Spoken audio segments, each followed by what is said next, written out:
Let's pause for just a moment of quiet. May the words of my mouth and the meditations of our hearts be acceptable in your sight, O Lord, our strength and our Redeemer. Amen. In nome Deo Padre, Hijo, Spiritus Santo. Amen. Well, what holds these two wonderful readings together? I was so enthralled by the Job reading that a couple of weeks ago I started working on the Hebrew and then pulled in a colleague of mine who's actually a PhD specialist in Job, and he and I together critiqued each other's translation, and that's what you have in your bulletin today. But then the Luke story is absolutely a premium Jesus story as well. Well, what holds them together? And I'll be very quick and easy about this. What holds them together is that at the end, Job says, yes, I know there is a kinsman to speak I know there's a redeemer, but what I have to wait for and long for is to stand for myself in the presence of the Almighty and regard only the Almighty as I present who I am. And likewise, the story in Luke, which is about kinsmen. And by the way, if you want to know more about that old tribal custom of protecting widowed mothers, motherless, I should say, from despair by marrying them off to the next in line in the family, just go tonight and read the book of Ruth, which describes exactly how that's worked. But once again, like Job, Jesus goes immediately to another place, which is when my children stand before God. And by the way, it's kind of like us theologians. Last night I counted the number of words in the original text that it takes for the Sadducees to put the question. It's over 70 words, but Jesus' response is about 20. And it goes right to the point.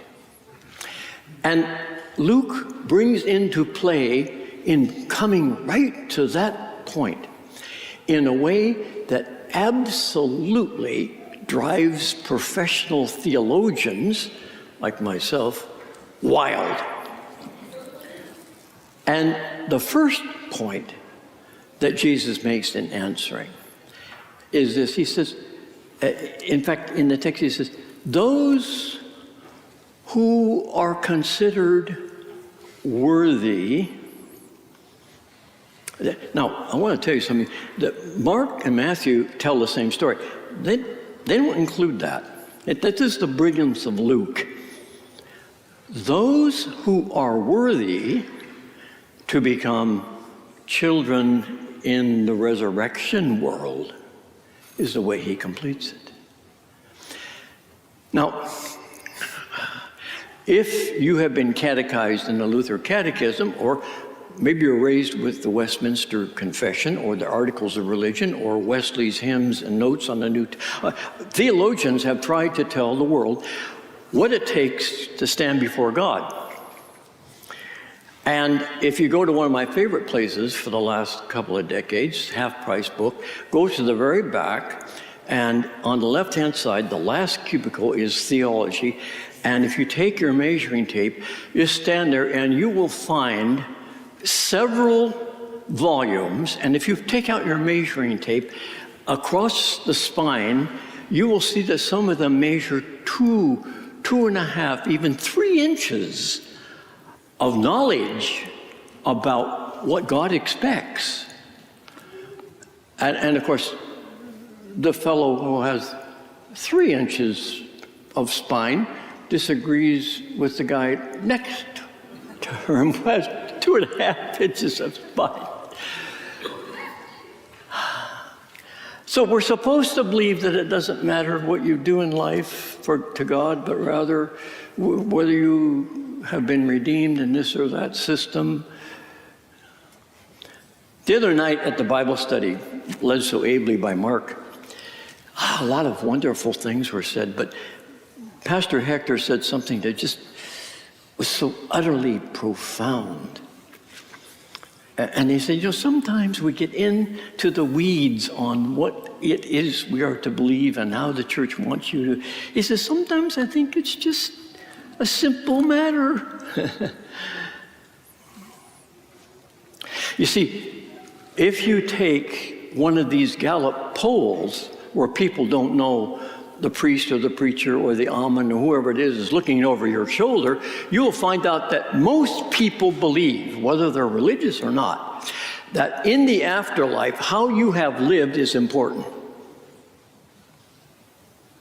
They don't care about theologians. We all know that there is something about life that demands of us, if we expect to have a peaceful and accepting afterlife, we all know that being found worthy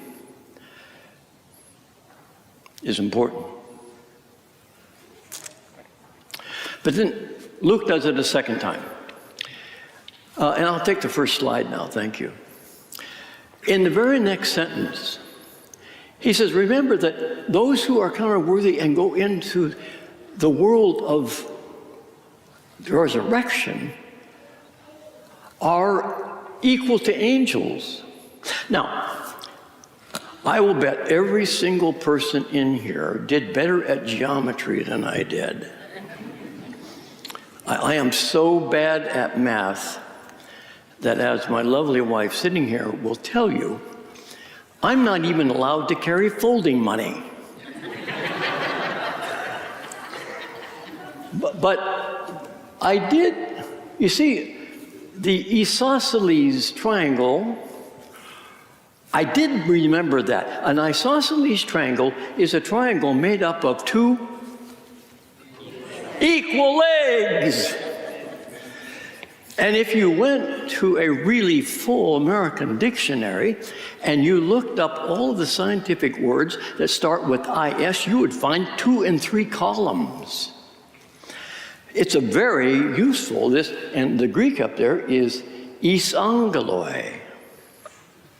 And let's go ahead and murder Greek the way we murder all in America, all other languages. You can call them, we are to be ice angels. Isn't that great? Ice angels. Would you try it out, see how it comes on your tongue? Ice angels. Equal to angels. Not angels, but equal. This is only Luke. And by the way, he is the most masterful writer in the New Testament. I went to my 4-inch wide lexicon, and nobody else in the ancient world uses the word ice angels. And nobody in the New Testament uses the word ice angels, but it's a perfectly good word and a proper word. He's not making it up. It's just Luke was trying to get exactly the right sense of who we are to become. We're ice angels. And to get there, to make his first points, to be considered worthy, our challenge is to act like we are angels. Now, that's the other thing that drives theologians absolutely batty. They don't like this angel stuff. This is mythological. This is just on the fringes.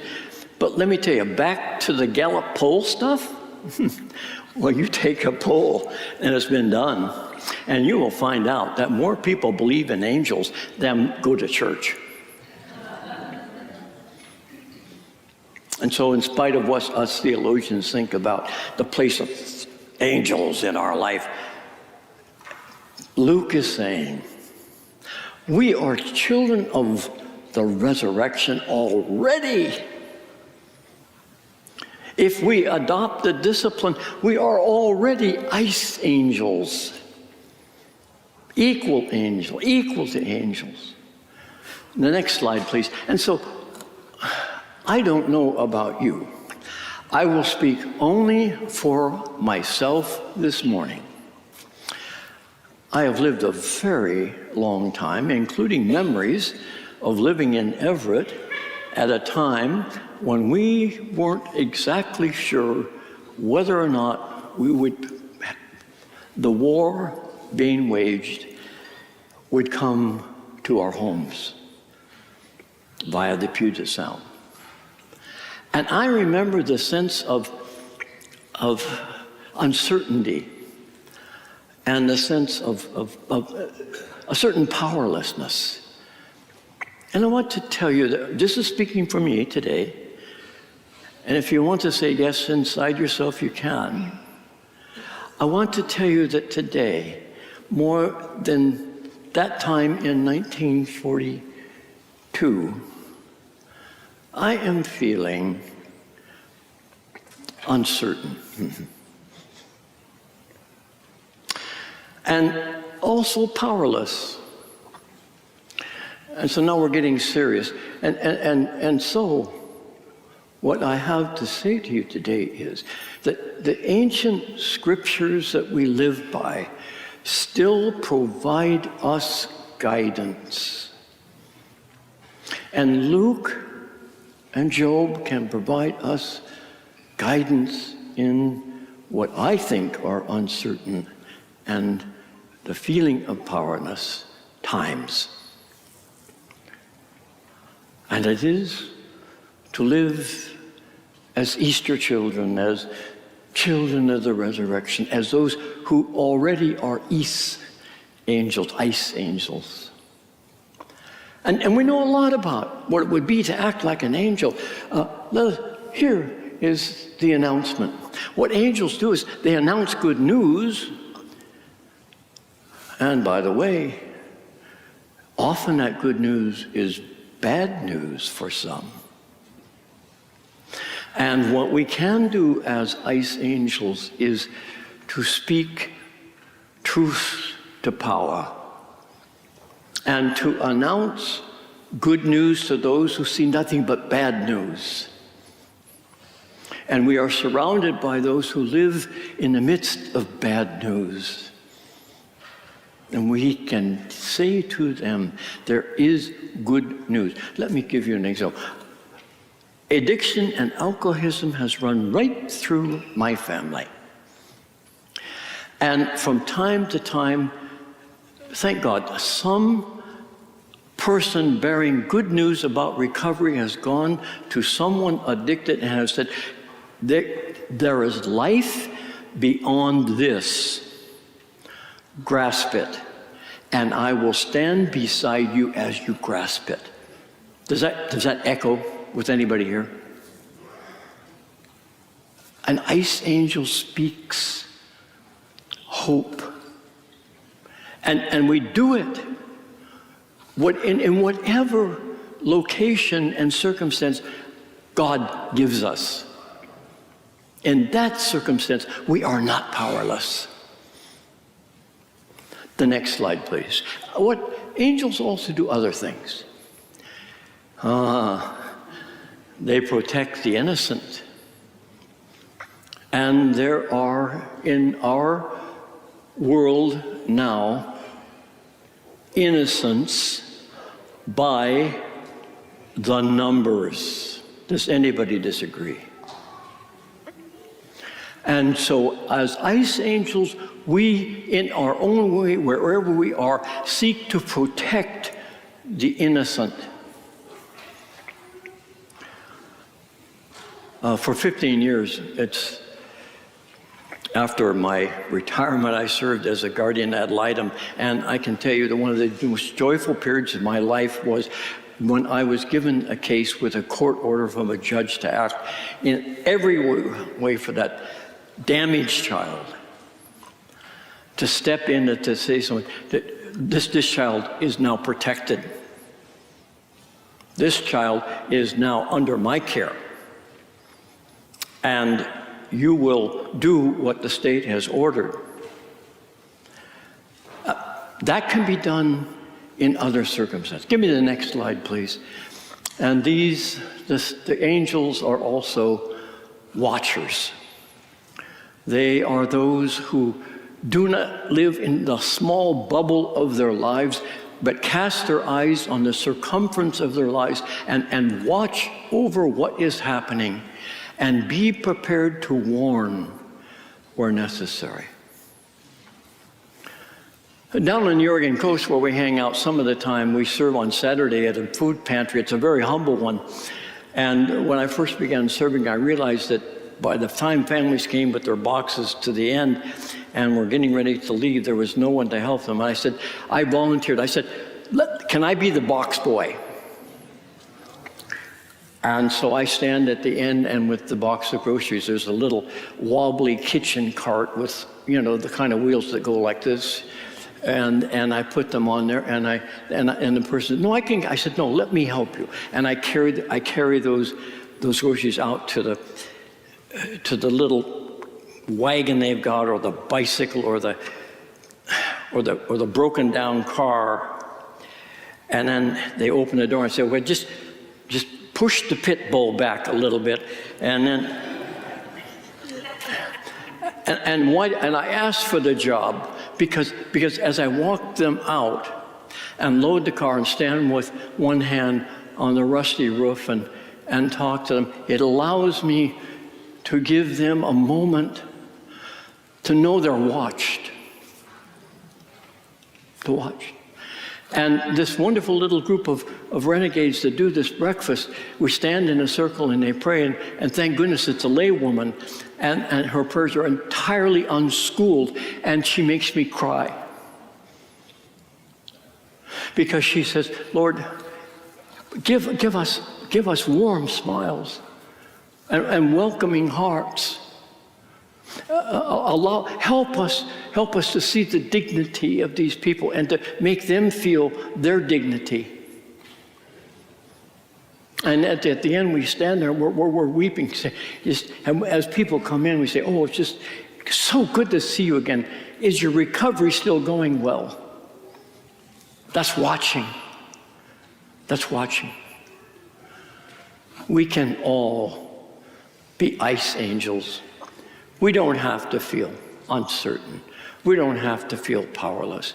We have a circle we all live in. If it's a narrow circle, that's okay. If it's a bigger circle, that's even better. We can act in these ways. That the blessed St. Luke has helped us. God help us. God help us to take up our role in the world as ice angels. Amen.